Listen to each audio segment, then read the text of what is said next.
My boyfriend won't stop giggling with my female coworker and teaching her his native language.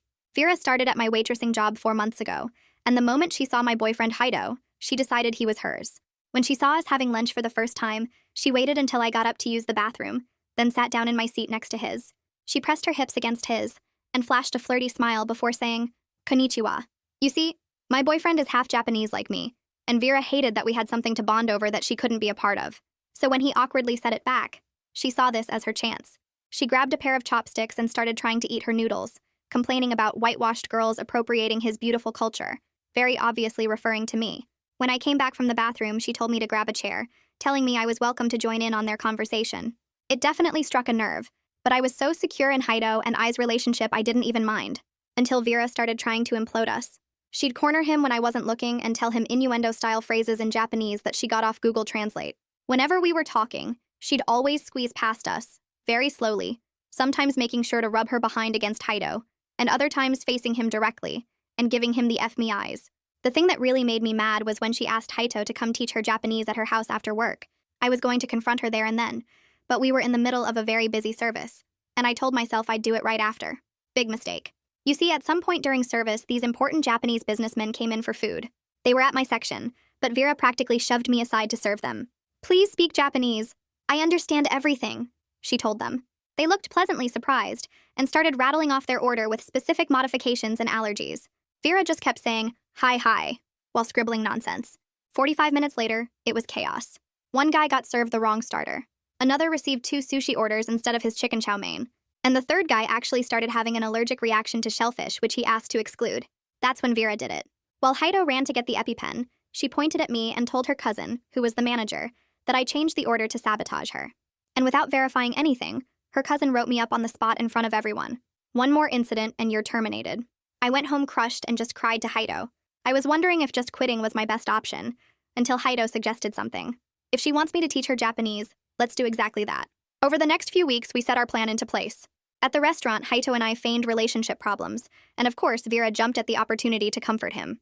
She started sitting next to him again, placing his hand on her shoulder, getting dangerously close. And then Haito went for it. He offered to teach her Japanese. Not at her house, just here in the restaurant, but she jumped at it like SpongeBob hearing the Goofy Goober song. Before I knew it, they were in the back together, laughing at each other and grinning ear to ear. Haito was teaching her phrases, and she was listening to him with puppy eyes and repeating everything in the most seductive anime e-girl voice she could put on. Me and Haito would exchange quick glances, trying not to laugh because these phrases were just ridiculous. Very soon, he convinced her to start saying these phrases to customers. I would waitress next to her and hear her say, "Kuso baba," meaning crappy old hag, to an elderly Japanese lady. I would have to clench my jaw tight so I wouldn't laugh. Another absolute gem I heard from here in one day alone were "Busu shine," meaning ugly beach, go die, to a little 7-year-old girl with autism.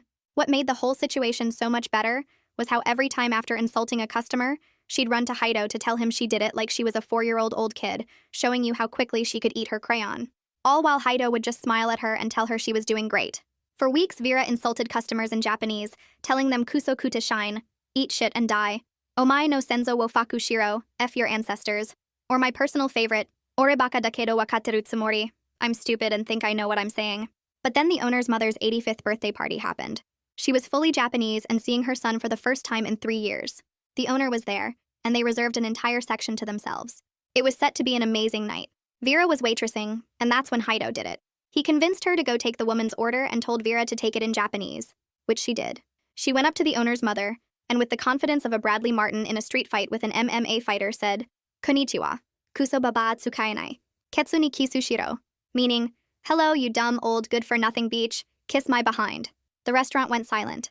The owner's face went from normal to white in about 2 seconds, and I watched his hands start shaking as he gripped the edge of the table. His mom just sat there frozen with her mouth open, staring at Vera like she couldn't believe what just happened. Every single person at the birthday party table had stopped talking and turned to look at Vera, who was still standing there with this huge smile on her face, like she'd just done something amazing. The owner pushed his chair back real slow and stood up, and when he spoke, his voice was so quiet it was actually scarier than if he'd yelled. "Could you please repeat what you just said to my mother?" Vera straightened up and repeated the whole thing again, even louder this time, and she actually did this little bow at the end like she was performing on stage or something. The owner's mom started talking to him in Japanese, really fast, and her voice was shaking, and that's when I saw it happen. The exact second Vera's smile started to fade because she realized something was really, really wrong. The owner turned to Vera and asked her where she learned those words, and his tone made it super clear this wasn't a friendly question anymore. Vera immediately pointed straight at Haido and said he'd been teaching her Japanese for weeks, and told her this was the perfect birthday greeting for his mother. The owner looked over at Haido, who just kept his face completely blank, not giving anything away. Before Haido could say anything, I stepped forward and told the owner I needed to explain something really important about what's been happening here. My voice was shaking a bit, but I kept going, telling him there was context he really needed to know about this whole situation. The owner looked at his mom and said something in Japanese, then turned back to us and told Vera, Haido, Daryl, and me to follow him to his office right now. We all walked through the restaurant with everyone watching us, and I could feel my heart pounding as we went into the back hallway toward his office. The second we got inside, Vera started talking super fast, saying she was the victim here and that we'd set her up on purpose. She kept going on about how Haido had offered to teach her Japanese so she could connect better with customers and make the restaurant look good. The owner held up his hand to stop her and asked her to translate exactly what she thought she'd said to his mother. Vera got this confident look again and said she'd wished his mother a happy birthday and told her how beautiful and wise she was. The owner grabbed a piece of paper from his desk, wrote something down, and slid it across to her. Vera picked it up and read it, and I swear her face went from red to white to green in about 3 seconds flat. The owner asked why Haido would teach her such horrible things to say, and that's when I finally spoke up. I told him about the past 4 months, how Vera had been cornering Haido when I wasn't around, touching him inappropriately, pressing herself against him in the kitchen. I explained how she'd been trying to break us up, constantly flirting with him right in front of me, making him super uncomfortable every single day. Daryl immediately jumped in, saying I was making everything up because I was jealous of Vera being better at her job than me. He brought up the Japanese businessman from that night, telling the owner how I'd supposedly sabotaged Vera's orders to make her look bad. The owner's eyes got narrow, and he asked for more details about what exactly happened that night with those customers. I pulled out my phone and showed him the photos I'd been smart enough to take of the original order tickets from that night. They showed Vera's handwriting clear as day, just complete nonsense scribbles that didn't look like any actual food orders at all. The owner took my phone and looked at the photos really carefully while Daryl started shifting around in his chair looking super uncomfortable. Vera suddenly started crying, saying she just wanted to learn about Japanese culture because she respected it so much and thought it was beautiful. She kept saying I'd always been mean to her from day one, and that I'd turned Haido against her because I was threatened by her. The owner looked at her and asked why she never just used Google Translate or took actual Japanese classes if she really wanted to learn the language properly. Vera started stammering something about not having time for classes when we heard a knock on the office door.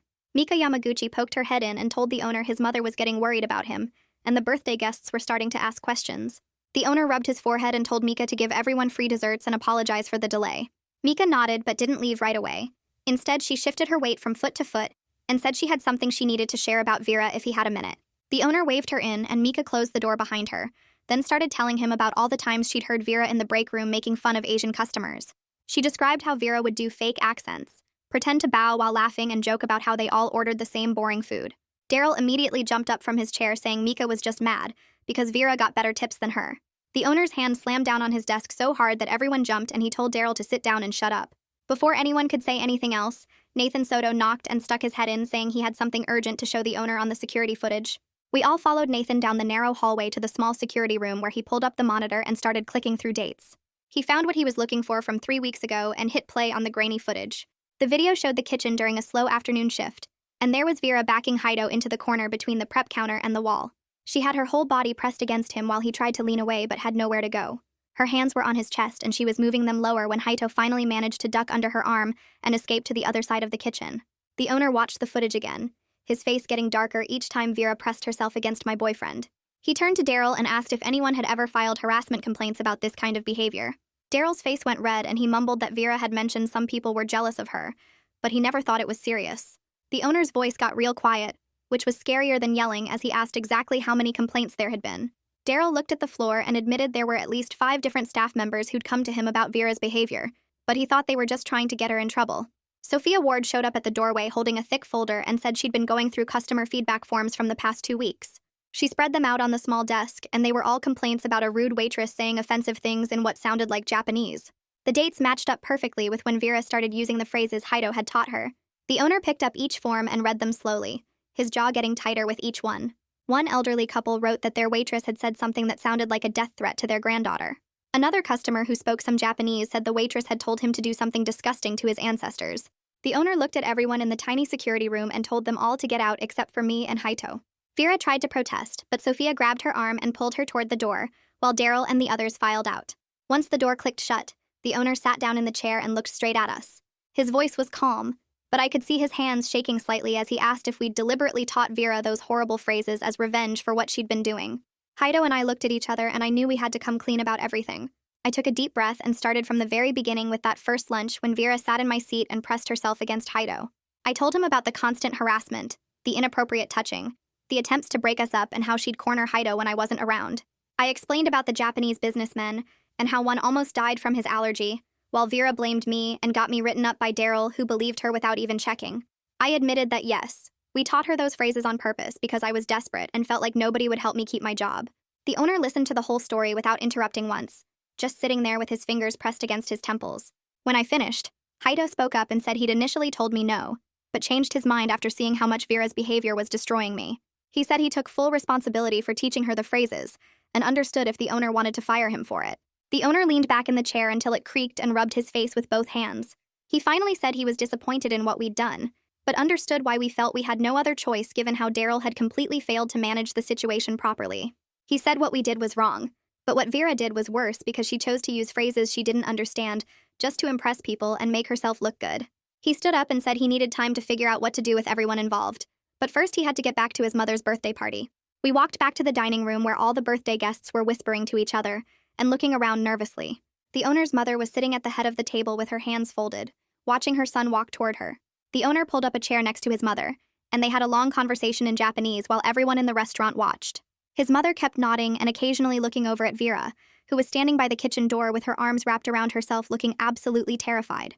The owner's mother slowly pushed back her chair and stood up, her small frame somehow commanding the attention of everyone in the restaurant. She walked straight toward Vera with measured steps, her face calm but her eyes sharp. When she stopped in front of Vera, she spoke in clear English with just a hint of an accent. I have been called names before, but never by someone who claims to respect my culture. Her voice carried across the silent dining room. Real respect means taking time to learn, not playing dress up with someone's heritage. Vera's face went from white to red and she opened her mouth, but no words came out. The owner stood up next and cleared his throat loudly. He announced that there would be immediate changes to management and staff starting right away. He apologized to all the guests for the disruption and told them everyone would receive 50% off their meals tonight. Then he looked directly at Daryl, Vera, Heido, and me and told us to meet him first thing tomorrow morning. The birthday guests started whispering among themselves and slowly began eating again, though the mood was completely ruined. The owner helped his mother back to her seat and they continued talking quietly in Japanese. The rest of the shift was the most awkward 3 hours of my life. Vera stayed in the corner by the dish pit, not looking at anyone or taking any tables.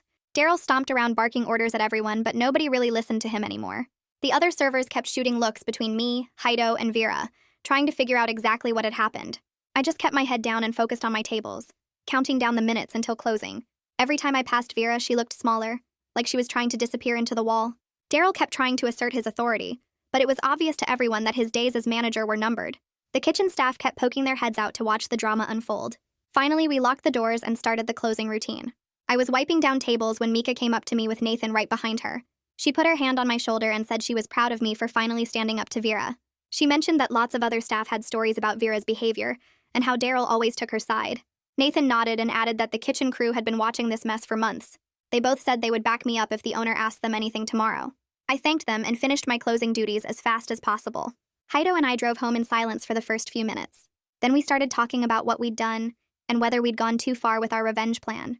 We both felt terrible about the owner's mother being hurt and humiliated at her own birthday party. That wasn't what we wanted at all. We just wanted Vera to face some consequences for once. We stayed up until 3 in the morning going over everything, wondering if we'd lose our jobs tomorrow.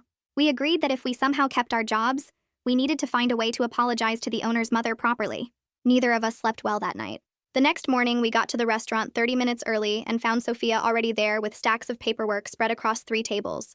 There were termination forms, policy manuals, and what looked like new employee contracts. Daryl showed up looking angry and defensive. Vera came in last, her eyes red and puffy from crying. The owner walked in exactly at 9 and didn't waste any time. He looked straight at Daryl and told him he was demoted to server effective immediately. Daryl started to protest, but the owner cut him off with a raised hand. You're lucky to still have a job at all after your complete failure as a manager. Daryl's face turned purple, but he shut his mouth. The owner then turned to Vera and his expression got even harder. He told her she was fired for harassment, creating a hostile work environment and damaging the restaurant's reputation. Vera completely broke down, sobbing and begging for another chance. She promised she'd change and never do anything like that again. The owner stayed firm and handed her the termination papers. "Clean out your locker and leave immediately." Vera took the papers with shaking hands and stumbled toward the back room, still crying. The owner looked at Heido and me next, and my stomach dropped. He said what we did was unethical and could have seriously damaged the restaurant if word got out to customers. However, he recognized that we were driven to it by management's complete failure to protect employees from harassment. He was giving us one final chance, but we were both on probation for 3 months. Any incidents during that time, and we'd be terminated immediately. Additionally, we both had to write formal apology letters to his mother and attend cultural sensitivity training at our own expense. Heido would also have to teach Japanese to any staff who wanted to learn, but properly this time with real lessons. We both agreed immediately, grateful we still had jobs. Sophia stepped forward with the new policy manuals and started explaining the changes she was implementing as the new manager. There would be proper procedures for reporting harassment with real investigations. She scheduled a mandatory all-staff meeting for that afternoon to go over everything. She made it clear that favoritism and retaliation would not be tolerated under her management. The whole atmosphere in the restaurant started changing almost immediately. Over the next few days, Mika came to Sophia with a whole notebook she'd been keeping about Vera's behavior for months. She showed Sophia pages of dates and times when Vera would mock Asian customers in the break room. Nathan brought screenshots of text messages where Vera bragged about getting me in trouble with Daryl. 3 other servers came forward with stories about Vera touching them inappropriately or making racist comments. Sophia sat at a corner table for hours typing everything into official incident reports on her laptop. She created a thick folder with all the documentation and scheduled mandatory training sessions for the entire staff. The owner approved paying everyone for 2 extra hours each week to complete workplace respect training. Meanwhile, I sat at my kitchen table that night staring at a blank piece of paper. I wanted to write the perfect apology letter to the owner's mother, but kept starting over. I explained how we never meant for her to get hurt, and how sorry I was that our stupid revenge plan ruined her birthday. I told her about feeling trapped when nobody would listen to me about Vera's harassment. I mentioned how much I respected her son and the restaurant that had become like a second home to me. Then I remembered the photo album I'd been making for the restaurant's anniversary that was still in my car. I'd spent 3 months collecting old photos from longtime customers and staff members. There were pictures from the grand opening 20 years ago and newspaper clippings about the restaurant winning local awards. I wrapped it carefully and included it with my letter as a small apology gift. Heido wrote his own letter at his apartment, taking full responsibility for teaching Vera those horrible phrases.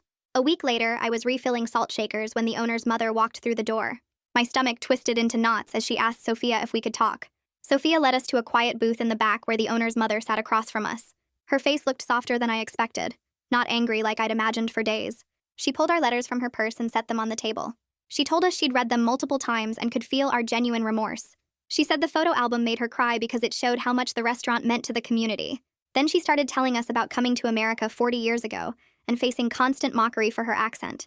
She described people making fake karate sounds at her and pulling their eyes back to mock her appearance. She said Vera's insult reminded her of those painful early years when she felt so alone and misunderstood. But she also understood what it felt like to have nobody listen when you're being mistreated. She said she forgave us but made us promise to handle problems better in the future. Then she surprised us by offering to come teach real Japanese to the staff once a week. She wanted everyone to understand that language and culture aren't costumes but bridges between people. Her eyes got watery as she explained how teaching would help her feel useful in her retirement. We both thanked her repeatedly, feeling overwhelmed by her kindness after everything we'd done. Meanwhile, Daryl was struggling badly in his new role as a server. I watched him drop a tray of drinks on his second day and mix up 3 orders during lunch rush. He kept trying to boss other servers around out of habit, but they just ignored him.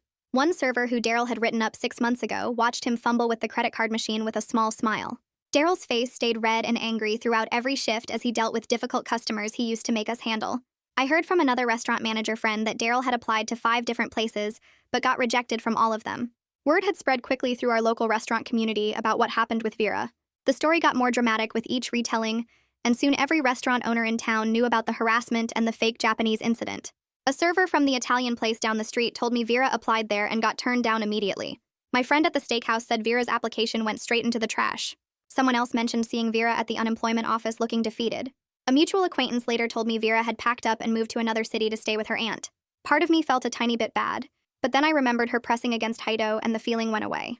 The owner's mother started her Japanese classes the following Tuesday, and half the staff showed up. She didn't just teach words, but explained the history and meaning behind them. She brought traditional tea sets and showed us proper etiquette for serving and receiving. She told stories about growing up in Osaka and taught us about different regional dialects. More staff members started attending each week, genuinely interested in learning. Regular customers began noticing servers using proper Japanese greetings and seemed impressed by the authentic cultural knowledge. We started getting more Japanese families as customers who heard about our respectful approach to their culture. 3 months flew by with Sophia running the restaurant better than it had ever been run before. She gave Haido and me our final probation review in her office with big smiles. She wrote that we'd become examples of professional growth and workplace leadership. The owner came in specifically to remove our probation status and handed us both small raise letters. Haido immediately started working on ideas for a cultural exchange program with the Japanese Cultural Center downtown. He spent hours creating presentations about bringing in guest chefs and hosting traditional tea ceremonies. He met with the Cultural Center director twice and came back excited about the possibilities. The owner loved Haido's initiative and officially put him in charge of developing the whole program. It felt like Haido was turning his guilt into something that actually honored his heritage properly. The restaurant felt completely different now, like a place where people actually wanted to work.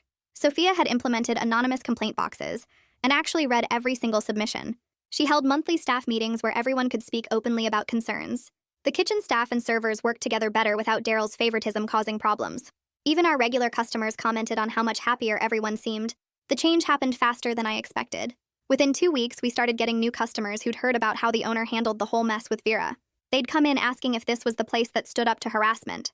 Online reviews started popping up mentioning how respectful the staff was and how the owner actually cared about creating a good workplace. One review specifically said they loved supporting a business that didn't tolerate discrimination. Business picked up so much that we had to add extra shifts on weekends. The owner had to hire 3 new servers just to keep up with the dinner rush. Sophia ran everything smoothly and made sure every new hire understood our zero-tolerance policy for harassment. She held weekly meetings where anyone could bring up concerns without fear. The kitchen staff started working better with the front of house now that Daryl wasn't playing favorites anymore. Even the food seemed to taste better when everyone wasn't stressed about workplace drama. 6 months passed and Daryl still struggled with being a regular server. He kept trying to boss people around out of habit, but nobody listened to him anymore. He'd mess up orders because he wasn't used to actually working instead of just managing. One Tuesday he came in and told Sophia he got a job at some chain restaurant across town. Nobody threw him a goodbye party. His last shift was awkward with him sulking in the corner between tables.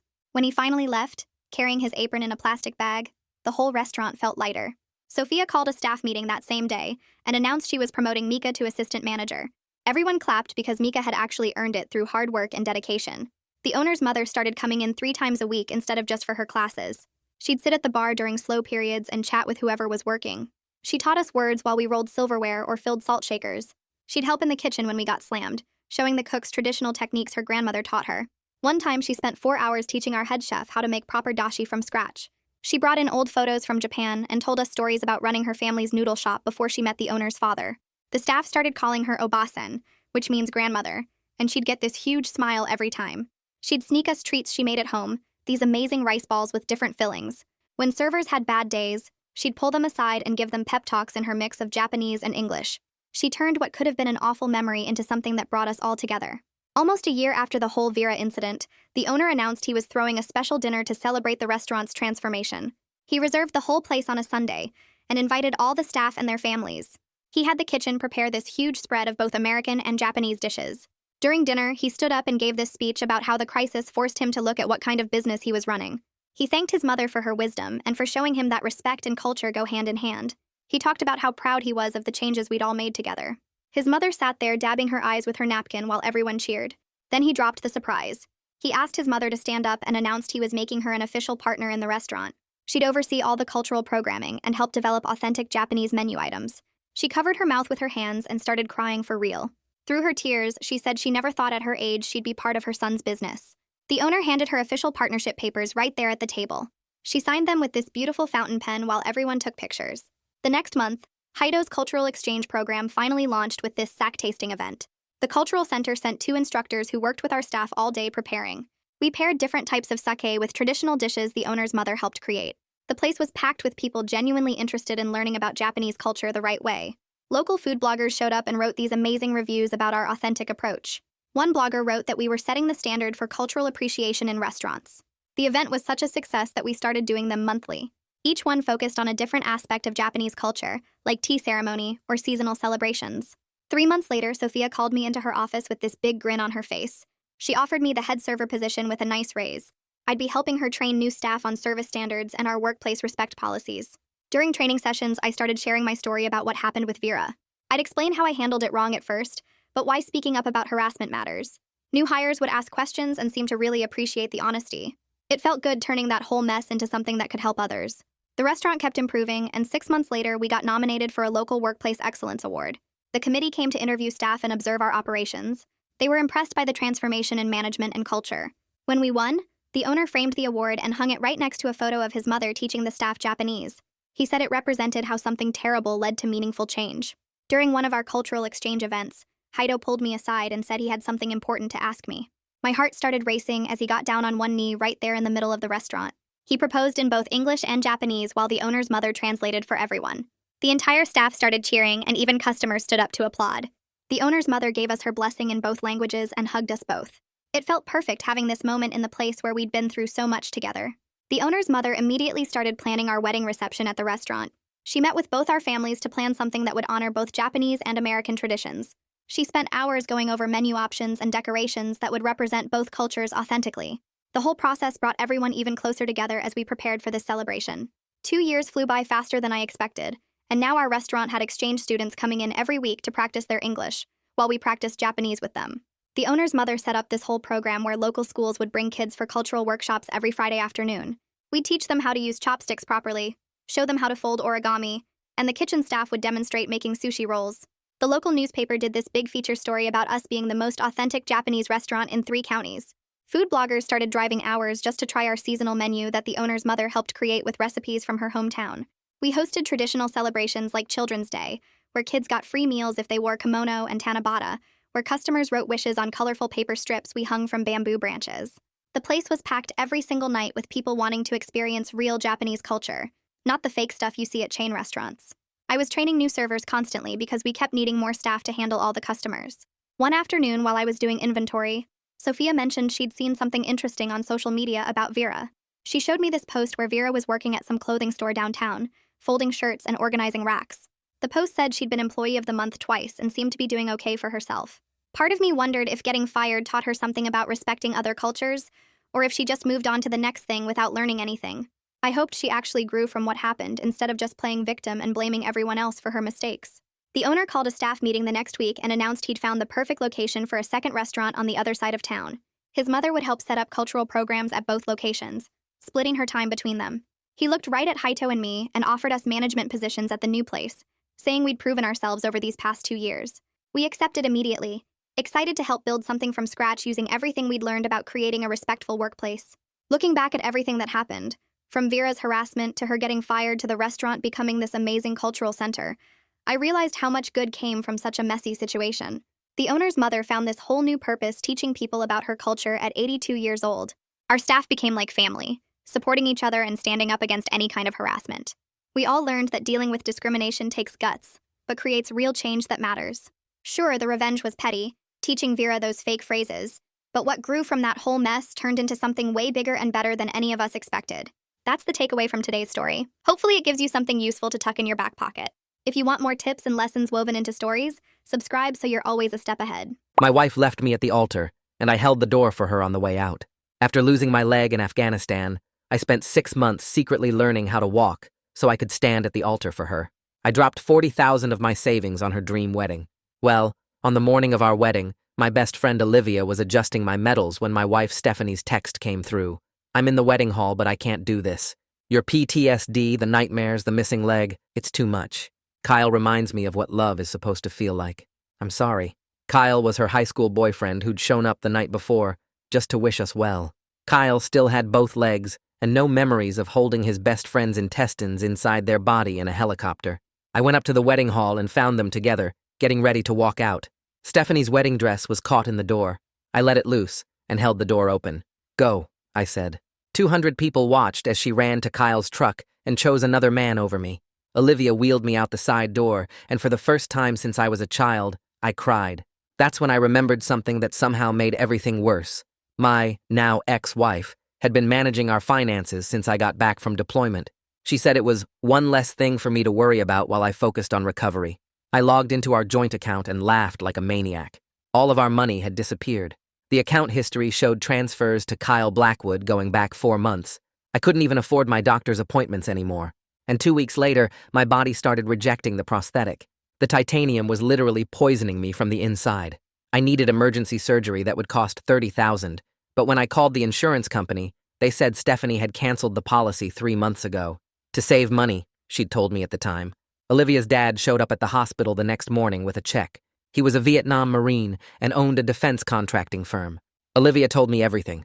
Real soldiers don't leave anyone behind, he said. I'll make sure your bill gets paid today. For the first 3 days after surgery, Olivia never left my bedside. You don't have to sleep in that awful hospital chair, you know, I told her. Well, what if I want to? She'd respond with her tired half smile.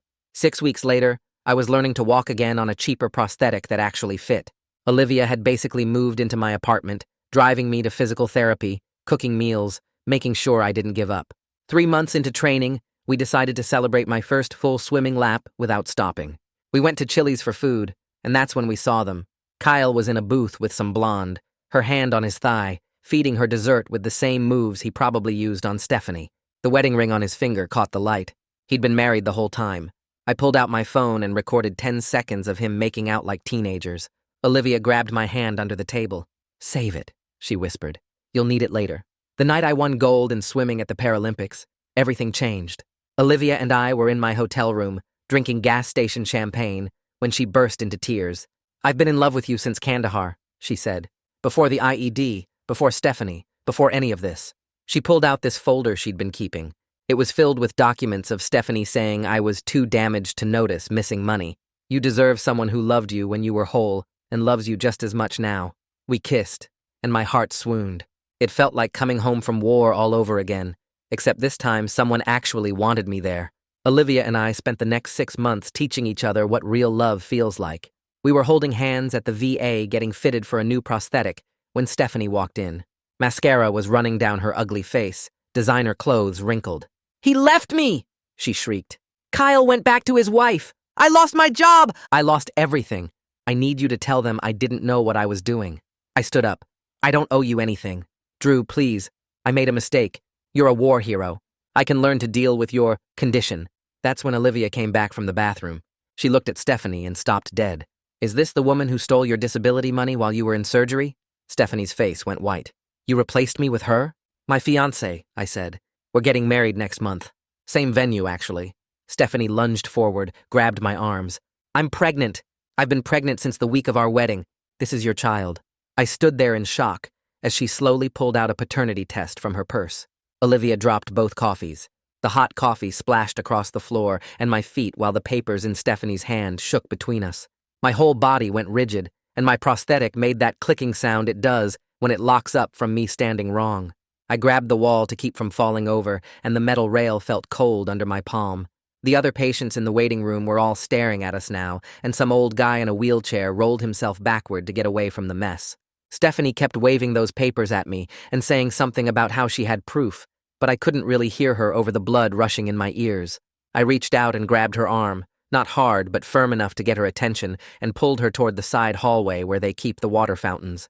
She stumbled along in her wrinkled clothes, and I could smell stale perfume mixed with sweat coming off her. Olivia stayed back in the waiting area, and I saw her hands ball up into fists before the hallway door swung shut behind us. I told Stephanie that any real paternity test had to go through the courts with proper supervision, not some paper she pulled from her purse. She started crying again and grabbed at my shirt, but I stepped back and told her to stop. The VA security guard poked his head around the corner to check on us, and I gave him a quick nod that we were okay. Stephanie tried to follow when I walked back out, but the guard stepped between us and asked if she had an appointment. I left her arguing with him while Olivia and I went out the side door to the parking lot. We didn't talk the whole drive home, and I spent the rest of that day staring at the ceiling trying to process what just happened. The next morning, I woke up early and called Annalisa Kim at the VA to check on my coverage and make sure my prosthetic appointments were still scheduled. She pulled up my file and confirmed everything was set for the next 6 months and asked if I was doing okay since she could hear something was off in my voice. She mentioned they had emergency mental health slots open if I needed to talk to someone, and I wrote down the number, but didn't commit to anything yet. After I hung up, Olivia came into the kitchen and sat down across from me at our small table. She pushed hard about getting a lawyer involved right away and said her dad knew someone good who handled this kind of mess. My pride wanted to handle it myself without dragging more people into my problems, but she grabbed my hand and said this was too big to face alone. She was right, and I knew it, even though accepting help still felt like weakness after everything. 2 days later, we drove downtown to meet with Melinda Goodwin in her office on the 3rd floor of an old brick building. She had gray hair pulled back tight and reading glasses on a chain around her neck. Olivia's dad had called ahead, so she already knew the basics, but she wanted to hear everything from the start. I showed her the bank statements with all the transfers to Kyle going back 4 months, and she took photos of each page with her phone. Then I pulled up the video from Chili's on my phone, and she watched Kyle making out with that blonde woman while wearing his wedding ring.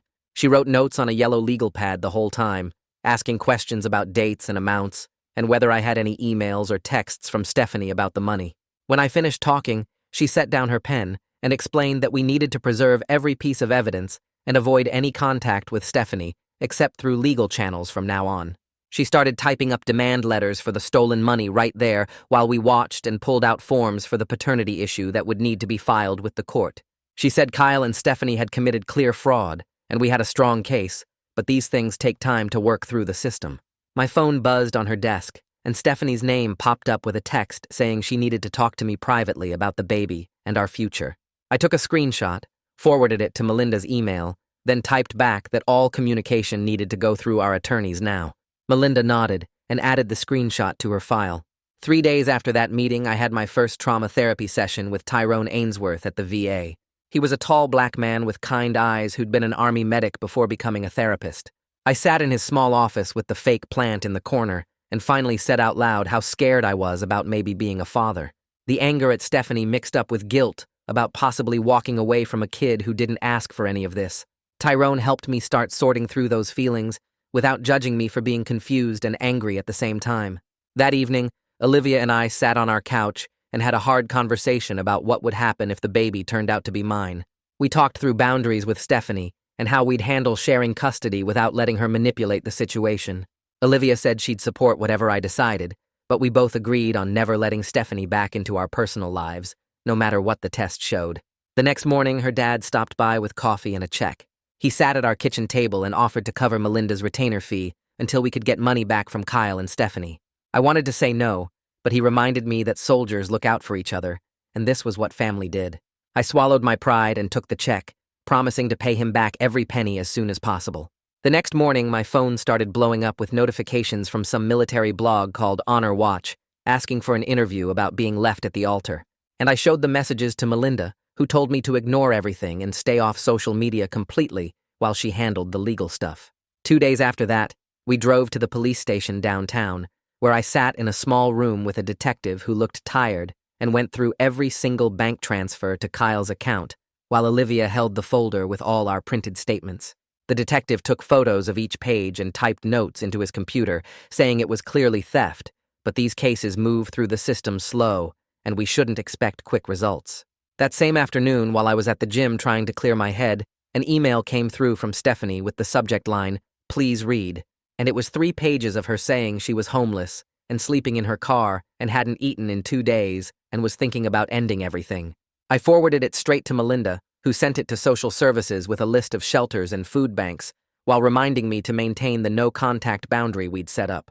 The following Monday, Melinda filed paperwork with the court asking for an official paternity test with proper chain of custody, since we couldn't trust whatever Stephanie had shown me at the VA. She called that afternoon to say the hearing was scheduled for next week and warned me my anxiety would probably get worse as the date got closer, which turned out to be completely right. I barely slept for 3 nights straight until I called Annalisa at the VA and asked if she could move up my prosthetic fitting since the stress was making my stump hurt more than usual. She got me in 2 days later, and while adjusting the socket, she quietly added some mental health referrals to my file without making a big deal about it, even though she clearly knew something was wrong. At my next session with Tyrone, he taught me this breathing pattern where you inhale for 4 counts and hold for 4 and exhale for 6, which sounded stupid, but actually worked when I tried it that night. For the first time in weeks, I got 5 straight hours of sleep without waking up in a cold sweat thinking about IEDs or Stephanie or the baby situation. The next evening, Olivia and I were eating takeout Chinese when she brought up our wedding plans and said maybe we should postpone until all the legal stuff was done, which made sense, but still hurt to hear out loud. We sat there picking at our food and agreed to delay everything quietly without telling anyone yet, since we didn't want to deal with questions from family and friends about why we were waiting. 3 days before the court hearing, Melinda called, asking permission to share the video from Chili's with Chelsea, who was representing Kyle's wife in their divorce case. She explained it could help us get leverage for recovering the stolen money, since Kyle would want to avoid having that video come out in his own divorce proceedings. I told her to send it, and hoped it would make Kyle nervous enough to settle, instead of fighting us in court for months. The morning of the hearing, I put on my only suit, and Olivia drove us to the courthouse where we went through metal detectors and found the right courtroom on the 3rd floor. The judge was an older woman with gray hair who looked at the paperwork and ordered official chain of custody testing at a certified lab with results to be sent directly to the court. Stephanie sat 2 rows behind us, looking rough with unwashed hair and the same clothes she'd been wearing at the VA, but Kyle wasn't there at all, which his lawyer said was because of a work conflict. After the judge dismissed us, I walked out first and was almost to the elevator when I heard footsteps behind me in the hallway. Stephanie was standing there looking exhausted and much thinner than before, with dark circles under her eyes and her hands shaking slightly. Something in my chest tightened seeing her like that, but I kept walking past without saying anything and pressed the elevator button while Olivia caught up and grabbed my hand. The elevator doors opened, and we stepped inside with 2 other people who kept staring at us, probably recognizing me from the courthouse drama. Requested Reds is on Spotify now. Check out link in the description or comments. 2 days later, I drove to the lab address Melinda had texted me for the official DNA test. The building was one of those generic medical complexes with beige walls and that weird antiseptic smell that always made my stomach turn. Cormac Marshall met me in the waiting room, a tall guy with glasses who looked like he'd rather be anywhere else. He took me back to a small room and explained the whole process while pulling on latex gloves. The swab felt weird against the inside of my cheek, and he sealed it in 3 different bags with signatures on each one. He said results would take 2 weeks minimum because of the court's chain of custody requirements. I walked out to find Olivia sitting in my car reading a book, not wanting to make things more tense by coming inside. The next morning, Melinda called while I was doing my prosthetic exercises and said Kyle's lawyer had sent over a settlement offer. $5,000 total with no admission of wrongdoing and a clause saying I couldn't pursue any further legal action. She actually laughed when she read it to me. She said it was insulting and started preparing the full civil suit paperwork that afternoon. 3 days later, Olivia's dad showed up at our apartment unannounced with a folder of printouts about criminal fraud statutes. He paced around our living room for 20 minutes explaining how we could get both Kyle and Stephanie arrested for theft and fraud. His face got red when he talked about Kyle taking advantage of a disabled veteran. I had my weekly session with Tyrone that afternoon and spent most of it talking about whether I wanted revenge or just wanted this whole thing to end. Tyrone had me write down my values on index cards and then sort them by priority. Safety came first, then peace, then justice. We talked about how criminal charges might feel good, but wouldn't actually get my money back faster. The next week, Annalisa called to say my new prosthetic socket was ready for fitting. I'd been having bad pain where the old one rubbed against my stump, sometimes so bad I couldn't walk for hours. The new socket had better padding and a different angle that took pressure off the sore spots. After the adjustment, I went straight to the pool and managed 3 full laps without stopping. My arms burned and my lungs felt ready to explode, but I touched the wall for the 3rd time and actually smiled. Small victories still counted as victories. 4 days later, my phone started blowing up with texts from people I hadn't talked to since high school. Some gossip website had picked up the wedding story and turned it into this crazy love triangle thing with made-up quotes and old Facebook photos. The headline said something about a war hero's bride running off with her secret lover while his best friend waited in the wings. Melinda texted me within an hour telling me not to respond to anything and definitely not to post on social media. She said these things blow over faster if you stay completely silent. The following Monday, the court sent a letter saying I could attend the next prenatal appointment as the potential father. Stephanie had apparently requested I not be there, but the judge overruled her. The appointment was at a clinic downtown, and I sat in the waiting room for 40 minutes before they called us back. Stephanie wouldn't look at me and kept her arms crossed over her stomach. The technician squeezed gel on her belly and moved the wand around until we heard it. That rapid whoosh, whoosh, whoosh sound filled the room, and my chest got tight. The baby's heartbeat was real and strong, and suddenly everything felt more complicated. I left the clinic and sat in my car for an hour just staring at the steering wheel. Part of me had been hoping this was all some sick joke, but that heartbeat made it real. That night, Olivia found me at the kitchen table with a legal pad trying to figure out custody schedules. She sat down, and we spent 3 hours drafting a realistic plan for if the baby turned out to be mine. We wrote down everything from pickup times to holiday schedules to how we'd handle medical decisions. Both of us cried at different points, but by the end, we had 5 pages of notes that made us feel slightly more prepared for whatever came next. 2 days later, Melinda forwarded me a new email from Kyle's attorney. This time, they were offering $20,000, but with a non-disclosure agreement attached. The NDA said I couldn't talk about the affair, the stolen money, or anything related to Kyle and Stephanie ever again. Melinda explained that $20,000 was better than $5,000, but still way less than what they'd stolen. She also said NDAs were tricky, because violating them even accidentally could mean paying everything back, plus penalties. I had my session with Tyrone the next day, and we spent the whole hour talking about what closure actually meant to me. He asked if getting money back was worth never being able to tell my story. We talked about how silence can feel like shame, even when you've done nothing wrong. By the end of the session, I realized that keeping my voice mattered more to me than quick cash. I called Melinda that afternoon and told her to reject the NDA offer completely. She said she'd already drafted the full lawsuit papers and warned me things would probably get uglier before they got better. I told her I was ready for whatever came next. 2 days later, my phone buzzed with a text from Stephanie asking for $800 for rent or she'd be evicted by Friday. I took a screenshot of the message and sent it straight to Melinda, who replied within 10 minutes with a whole list of housing assistance programs and food banks in the area. She told me not to respond at all and to keep documenting everything. The next morning, Melinda called me while I was doing my physical therapy exercises and said Chelsea Chavez had just contacted her about Kyle's wife filing for separation. Apparently, his wife wanted to cooperate with our case and had bank records showing Kyle had been hiding money from her too. It felt good knowing we weren't the only ones who'd been played, but I also felt bad about their kids getting caught up in all this mess. I was still thinking about that when the lab called 3 days later, saying the paternity results got delayed another week because of some backlog in processing. My chest got tight, and I could feel my heart racing, so I used those breathing exercises Tyrone taught me, counting 4 seconds in, holding for 4, then 4 seconds out. It took about 5 minutes, but I managed to calm down enough to finish the call without losing it. That same afternoon, I got a letter from the VA saying they'd approved a retroactive reimbursement for medical expenses from the past year, which came out to about $3,000. It wasn't much compared to everything we'd lost, but Olivia and I sat at the kitchen table figuring out which bills to pay first. We decided to catch up on my prosthetic maintenance and put the rest toward credit card debt from when I couldn't work. A week later, I was at Target buying a baby shower gift for my buddy from rehab when I walked past the newborn section and just froze.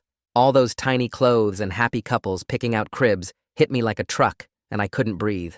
My hands started shaking and I dropped the gift bag I was holding and had to get out of there immediately. I made it to my car and sat there with my head on the steering wheel, trying to remember what Tyrone said about grounding myself. I called his emergency line and he picked up on the second ring. He walked me through the exercises, telling me to name 5 things I could see, 4 I could touch, 3 I could hear, 2 I could smell, and 1 I could taste. 20 minutes later, I was stable enough to drive home, and Olivia met me at the door with a glass of water and no questions about why I came back without the gift.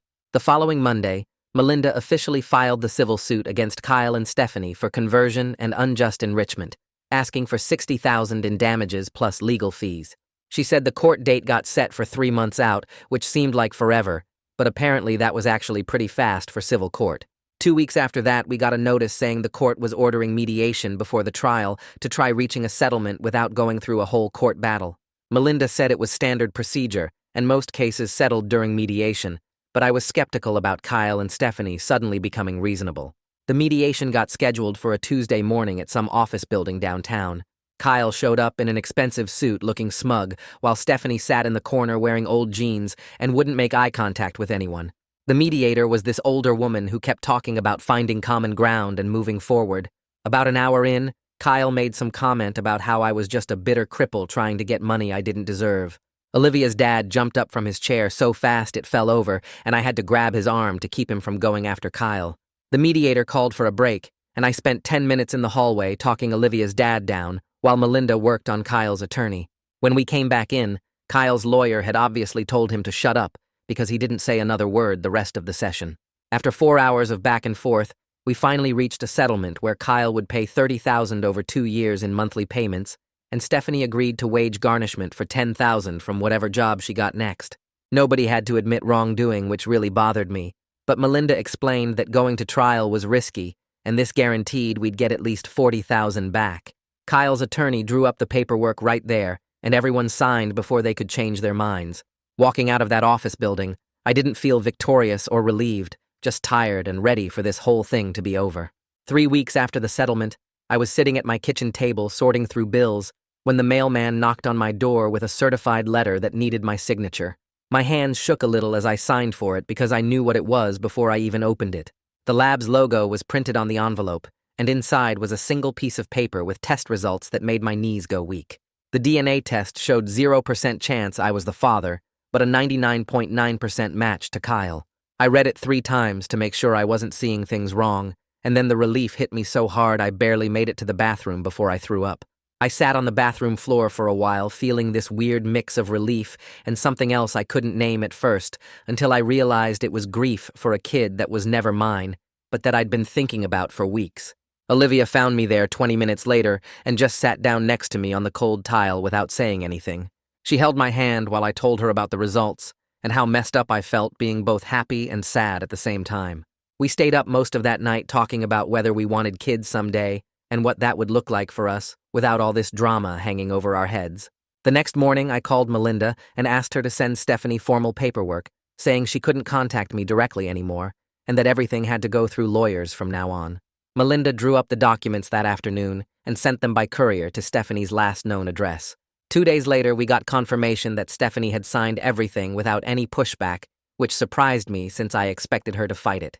Olivia and I went down to the courthouse that week to reschedule our wedding from the big venue we'd booked to just a simple ceremony in the judge's chambers next month.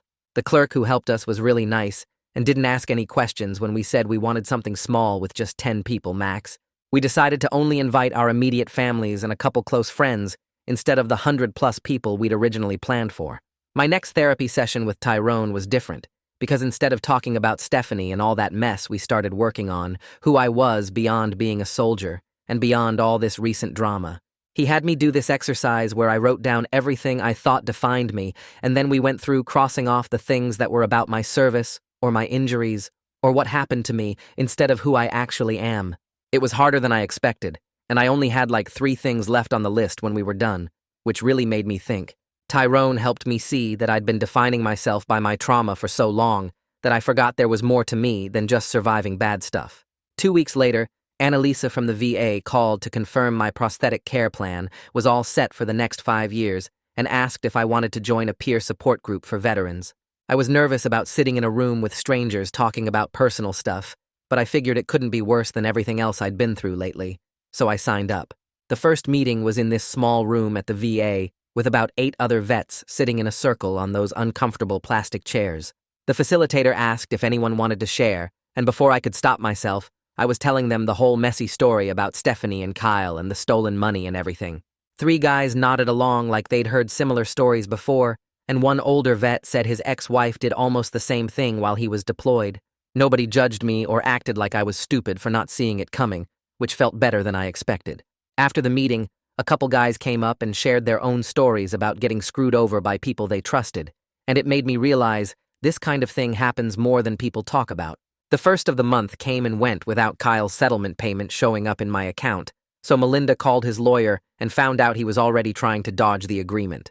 She didn't waste any time filing the consent judgment paperwork that would let the court garnish his wages directly from his employer.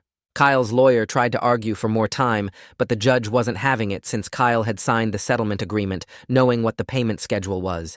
Within 2 weeks, the court approved the automatic garnishment, which meant Kyle's employer would have to take the money straight from his paycheck and send it to me, whether Kyle liked it or not. Melinda explained it would take longer to get all the money this way, but at least it was guaranteed to come eventually, instead of hoping Kyle would do the right thing. I spent an afternoon writing a short statement online about setting boundaries and focusing on healing, without going into all the dirty details. As soon as I posted it, I turned off all the comments and notifications because I didn't want to deal with random people's opinions or the trolls who always show up on those kinds of posts. It felt good to say something publicly on my own terms without having to defend myself or explain everything to strangers who didn't really care anyway. 3 nights later, Olivia asked if I wanted to go swimming at the community pool after it closed, since her friend worked there and could let us in. We drove over around 11, and the place was completely dark, except for the underwater lights making everything glow blue. I slipped into the water first, and the temperature was perfect, not too cold like during lap practice. Olivia jumped in next to me, and we just floated on our backs looking at the stars through the glass ceiling. Neither of us talked for maybe 20 minutes, and it felt good to be in water without having to prove anything to anybody. My prosthetic was sitting on a chair by the pool, and for once I didn't care about getting back to it quickly. The water held me up just fine on its own. 2 days after that, Melinda called to say she was sending out the final paperwork to everyone involved in the case. She mailed certified letters to Kyle and Stephanie, confirming the settlement amounts and payment schedules, along with the no-contact orders that would stay in place forever. She also included a list of job training programs and housing resources for Stephanie, even though we didn't have to do that. The legal part of this whole mess was officially done, even if my brain was still processing everything that happened. Melinda said the court would handle enforcement from here, and I should focus on moving forward with my life. That weekend, Olivia's dad came over with a six-pack and sat on our couch looking uncomfortable. He cleared his throat about 5 times before finally saying he was sorry for pushing so hard about filing criminal charges against Stephanie and Kyle. He said he got carried away because he was mad about what they did to me, but he understood why I chose the settlement instead. We talked for 2 hours about how sometimes peace is better than revenge, and how carrying anger just makes you tired. He shook my hand when he left and said he'd respect whatever boundaries Olivia and I set going forward. The next morning, I went to the bank with my military medals in a shoebox and rented a safe deposit box for $20 a year. I put everything inside, including my Purple Heart and Bronze Star, and turned the key feeling weird about locking away things that used to define me. The bank lady asked if I was sure I wanted to store them instead of displaying them, and I just nodded. Building a new life meant not living in the old one anymore, even if that felt strange. 3 weeks later, we got married at the courthouse on a Tuesday morning with just 10 people watching. Olivia wore a simple white dress she bought online for $60 and looked more beautiful than any bride I'd ever seen. Tyrone showed up, even though it was his day off because he said he wouldn't miss it for anything. The judge read the standard vows, and we both started crying when we said "I do," because we actually meant it this time. No fancy venue or 200 guests or $40,000 price tag, just 2 people who knew what real love looked like. After the ceremony, we all went to this Italian place for lunch, and everyone was laughing and telling stories. About halfway through the meal, the restaurant started playing some country song about soldiers coming home, and suddenly, I was back in that helicopter with blood everywhere. I stood up fast and walked outside where I could breathe, while Olivia followed me out. She didn't say anything stupid like, "It's okay," or "You're safe now," because she knew that didn't help. Instead, she just stood next to me and matched my breathing until my heart stopped racing. We went back inside after 10 minutes, and nobody made a big deal about it, which I appreciated. 2 months later, the first garnishment payment from Kyle showed up in my account for $1,500. We used it to pay off the last of my medical debt from the prosthetic rejection surgery and had enough left over to sign up as volunteer coaches for the adaptive swim program at the Y. The kids there didn't care about my missing leg or my gold medal.